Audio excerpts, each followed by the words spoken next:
কৰিছিল অৰ্থাৎ ভকতৰ সোণ হৰণ কৰিছিল সেইজনৰ আহিব নখ চুকীয়া হ'ব, নখবোৰ ক্ষয় যাব, নখবোৰ কিছুমান মানুহ ক্ষয় যায়। এই ইয়াত শাস্ত্ৰই কৈছে এতিয়া কথাখিনি আমি জানি যেতিয়া ভক্তি ধৰ্ম কৰিম সেইখিনিকে কথা কৈছে যে ইয়াত আমি এই 9বিধ ভক্তিৰ ভিতৰত যেতিয়া আমি ভগৱন্তৰ ৰূপ চিন্তন কৰিব লাগিব। পদৰ পৰা মস্তকলৈ, মস্তকৰ পৰা 32 অলংকাৰযুক্ত যিটো ভুৱন মোহন শংখ চক্ৰ গদা পদ্মধাৰী সেই ৰূপটো আমি মনেৰে হৃদয়ত চিন্তন কৰিব। সেয়াই ভজন। ভজন ল'লেহে আপুনি ভক্তি পৰিপূৰ্ণ হ'ব। গতিকে এহি নৱ লক্ষণ কৰিয়া জানিবা ভকতিৰ গুৰুত্ব শিকিবে আতি কৰি মন থিৰ। সেই কথাখিনি যেতিয়া বিপৰীত কথা এটা যেতিয়া কৈ দিলেগৈ, গতিকে ইয়াৰ পিছত কেনেধৰণে আমি ভগৱন্তত মন অৰ্পিব লাগিব, কেনেধৰণে আমি ভক্তি কৰিব লাগিব, সুন্দৰভাৱে শিশুৰূপী প্ৰহ্লাদে বৰ্ণনা কৰিছে পিতৃৰ আগত, যিটো পিতৃয়ে শুনিবই নিবিচাৰে সেই কথাখিনিকে ইয়াত এতিয়া বৰ্ণনা কৰিছে। বিষ্ণুত অৰ্পিব সিটো ভকতিক নিয়া কৰে ভকতি যিটো একমন দিয়া। গতিকে আমি এই যিটো 9বিধ ভক্তি যেতিয়া ভগৱন্তত অৰ্পণ কৰি পেলাই যেতিয়া আমি শ্ৰৱণ কীৰ্তন ধৰ্ম আৰম্ভ কৰিম, কৰে ভকতি যিটো একমন দিয়া ভকতিক কৰি নিয়া পাছত অৰ্পয় শ্ৰেষ্ঠ নুহি কয় সিটো শুনা মহাশয়। গতিকে শ্ৰৱণ কীৰ্তন কৰি পেলাই পাছত যদি অৰ্পণ কৰিছে, সেইকাৰণে আমাৰ অনুষ্ঠানটোৰ যিটো প্ৰণালী, গৃহস্থীয়া ঘৰত সেৱা সভা পাতিলে প্ৰথমতে ভকত সেৱা কৰাৰ পাছত আবাহন সেৱা কৰাৰ পাছত যেতিয়া গুৱাপান অৰ্চনী দীপ ধূপ দীপ লগোৱাৰ পাছত অৰ্পণ সেৱা হয়। অৰ্পণ কৰিহে পাছত ভকতি কৰিবলৈ কৈছে। ইয়াত প্ৰহ্লাদে নিজ মুখে কৈছে। এনেকুৱা যদি কোনোবাই ক'ৰবাত প্ৰশ্ন কৰে যে কিয় অৰ্পণ কৰি পাছত অৰ্পণ কৰিলেও হয়, আপোনালোকৰ ইয়াত আছে নাই নাজানো, আমাৰ পৰম্পৰা মতে আগ ধৰি গোটেইখিনি শৰাই সজাই থৈ পেলাই পাছত নামলৈ যেতিয়া বহে সেই পাছৰ পৰা অৰ্পণ সেৱা কৰিছে। সেইটো ভাগৱত সন্মত নহয়। প্ৰহ্লাদে কৈছে যে শ্ৰেষ্ঠ ভকতিক কৰি নিয়া পাছত অৰ্পয় শ্ৰেষ্ঠ নুহি কয় সেইটো শুনা মহাশয়। আগ ধৰি ভকতি কৰি পাছত অৰ্পণ কৰিছে, সেইটো কেতিয়াও শ্ৰেষ্ঠ হ'ব নোৱাৰে।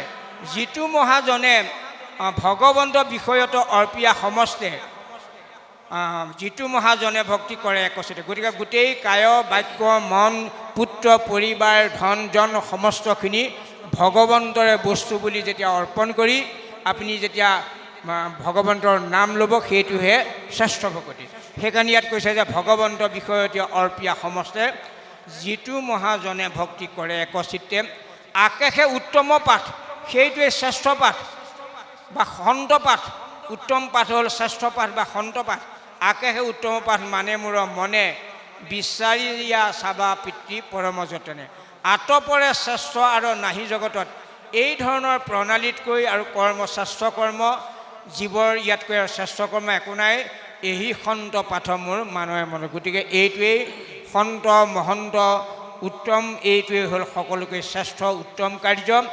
তোমাৰ গুৰুটো হন্তে আকৌ নিশিকিলোঁ। গতিকে তোমাৰ যি দুজন গুৰুৱে তুমি মোক পঢ়াবলৈ দিছিলা, খণ্ড আৰু অমৰ্ক, তেওঁলোকে মোক এইখিনি শিকোৱা নাই।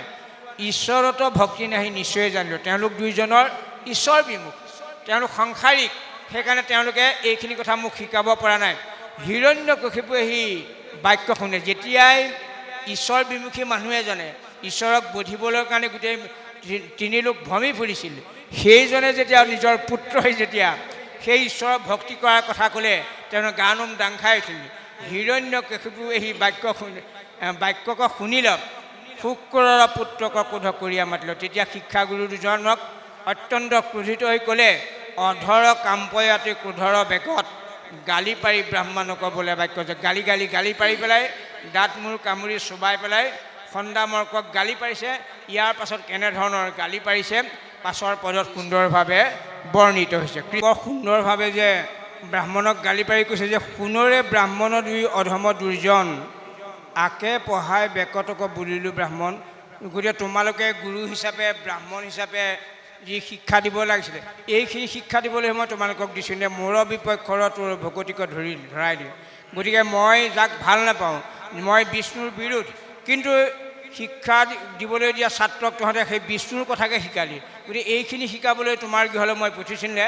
মোৰ বিপক্ষৰ তোৰা ভকতি ধৰাইলি, মোৰ বিপক্ষৰ ভক্তি কৰিবলৈহে তোমালোকে শিকালা। আৰাকাষে সাৰ কৰি গ্ৰহণ, আৰু তাকেই শ্ৰেষ্ঠতা প্ৰতিপন্ন কৰিবৰ কাৰণে পুত্ৰে সেইখিনি কথা ব্যক্ত কৰিছে।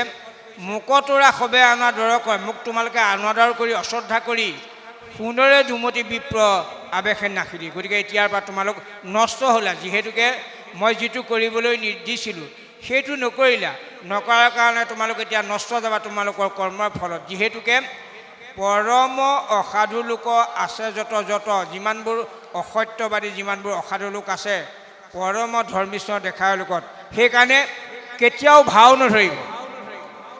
দেখিছেনে ইয়াত কৈছে যে যদি গুৰুৰ ভাও ধৰি পেলাই যদি শিষ্যক উপযুক্তভাৱে শিক্ষা নিদিয়ে, ইয়াৰ পাছত হিৰণ্যকশিপুৱে পাব কেনে আমি শাস্তি খাব লাগিব পাছৰ জন্মত। সেইকাৰণে আমি ভাও ধৰা ভকতি কেতিয়াও নকৰিব।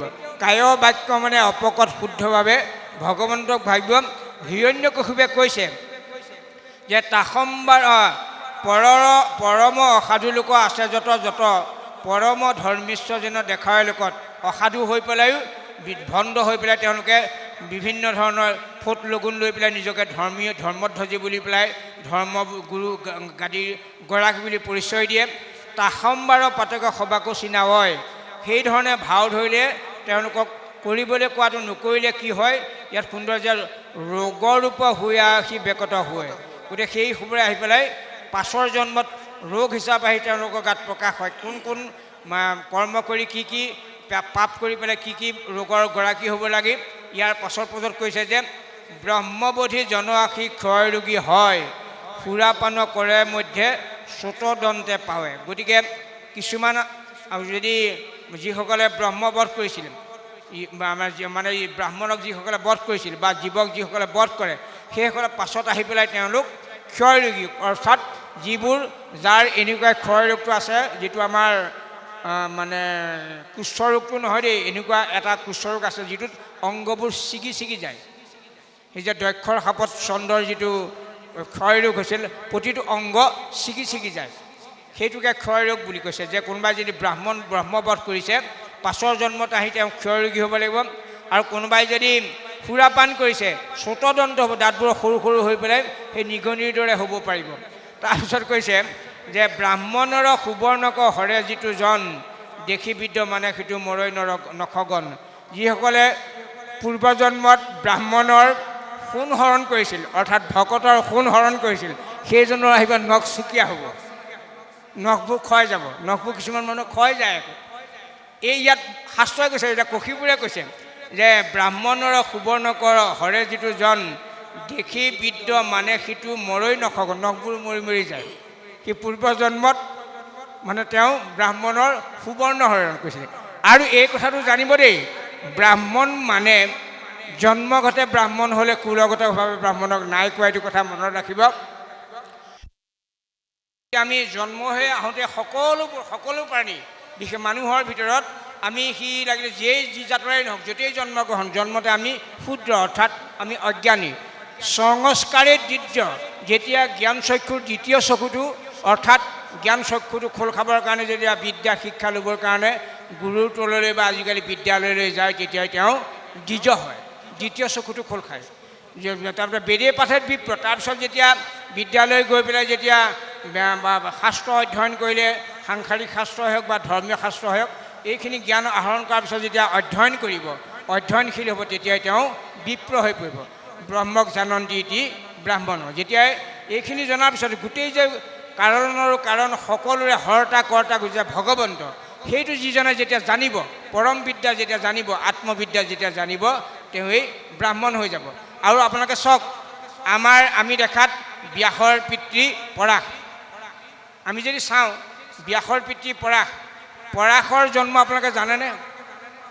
পৰাশ চাণ্ডালৰ ৰজা উপেক্ষিতাৰ ৰমণীৰ গৰ্ভত পৰাশৰ জন্ম হৈছিল। তেওঁ জন্মটো ব্ৰাহ্মণ জানো? পৰাশমুনি চাণ্ডাল ৰজাৰ উপেক্ষিতা, তেওঁ সময়মতে ব্যৱহাৰ কৰা এগৰাকী দাসীৰ গৰ্ভত, ৰমণীৰ গৰ্ভত জন্ম হৈছিল পৰাশ। সেই পৰাশতে ঔৰসত মৎস্যগন্ধা নাম দিলে পদ্মগন্ধা, যিগৰাকী শান্তনু ৰজাই বিয়া কৰিছিল পাছত। সেই মৎস্যগন্ধাৰ নামেই হ'ল পদ্মগন্ধা। তাৰপিছতে সত্যৱতী হৈছে, শান্তনু ৰজা ভীষ্ম পিতৃ শান্তনুৱে বিয়া কৰিছে। গতিকে চাওকচোন, মৎস্যগন্ধা কৈৱৰ্ত সম্প্ৰদায় নদীয়াল মানুহৰ ছোৱালী, মৎস্যগন্ধাৰ গৰ্ভত বৰ্ণশংকৰ হৈ অহা পৰাশমুনিৰ ঔৰসত ব্যাসৰ জন্ম কেনেকৈ হেৰি হ'ল আকৌ মানে বশিষ্ঠ মুনিৰ মাকৰ বংশৰো কিবা কিবি ঢেৰ আছে এনেধৰণে সেইগুণে আমি জন্মতে কোনো ব্ৰাহ্মণ হৈ নাহোঁ কৰ্ম সেইগুণে চতুৰ্বৰ্ণন মায়া সৃষ্টম গুণ কৰ্ম বিভাগস্য চাৰিও জাতি মই সৃষ্টি কৰিছোঁ গুণ আৰু কৰ্ম অনুসৰি মানে যিজনৰ গুণ সকলোতকৈ উত্তম এতিয়া আমাৰ দেখিছে আমাৰ যিবোৰ প্ৰশাসন চলাবৰ কাৰণে প্ৰশাসন যন্ত্ৰ চলাবৰ কাৰণে যিবোৰ আমাৰ ছেক্ৰেটেৰিয়েট যিবোৰ আছে যিবোৰ উচ্চ পৰ্যায়ৰ প্ৰশাসনিক বিষয় আছে সি লাগিলে নাপিতৰে হওক বা ধুবুৰীয়ে ঘৰতে হওক সেইটো সেই পৰীক্ষাত UPSC পৰীক্ষা পাছ কৰিলেই তেওঁ প্ৰশাসনিক বিষয়া হ'ব তেওঁৰ জন্মটো ব্ৰাহ্মণৰ কথা নাই শিক্ষাৰ দ্বাৰাহে নিৰ্ণয় হয় সেইকাৰণে কৈছে যে তেনেকুৱা ব্ৰাহ্মণৰ কোনোবাই যদি সুবৰ্ণ হৰণ কৰিছে তেতিয়া সেই নৰে পাছৰ জন্মত আহি তেওঁ নখ ক্ষয় যোৱা ৰোগত পতিত হ'ব লাগে বুলি হিৰণ্যকশিপুৱে কৈছে তাৰপিছত যে গুৰুৰ ভাৰ্যাগত যিটো পুৰুষে হৰয় যদি কোনোবাৰ শিক্ষাগুৰু বিদ্যাগুৰু বা দীক্ষাগুৰুৰ পত্নীক যদি জ্যেষ্ঠজনৰ পত্নীক যদি কোনোবাই হৰণ কৰিছে তেতিয়া চেতক বগা পৰা বেমাৰটো হ'ব সেইটো শাস্ত্ৰে কৈছে আমি কোৱা নাই দেই গতিকে এনেধৰণে এই পাতকীৰ বৰ্ণনাটো হিৰণ্যকশিপুৱে ব্ৰাহ্মণৰ যি সন্দাৰু অমৰ্কক কৈছে সন্দামুকক এইখিনি বৰ্ণনা কৰি কৈছে গতিকে সেইকাৰণে বাপাই সমস্ত ভক্তি ধৰোঁতে যাতে আমি কোনো ভাও নধৰোঁ অপকটভাৱে যাতে আমি আমাৰ নীতি নিৰ্দেশনাখিনি পালন কৰি আমি যাতে ভক্তি ধৰ্মত আগুৱাব পাৰিম তেহে আমি ভৱ সংসাৰ তৰিব পাৰিম কৃষ্ণ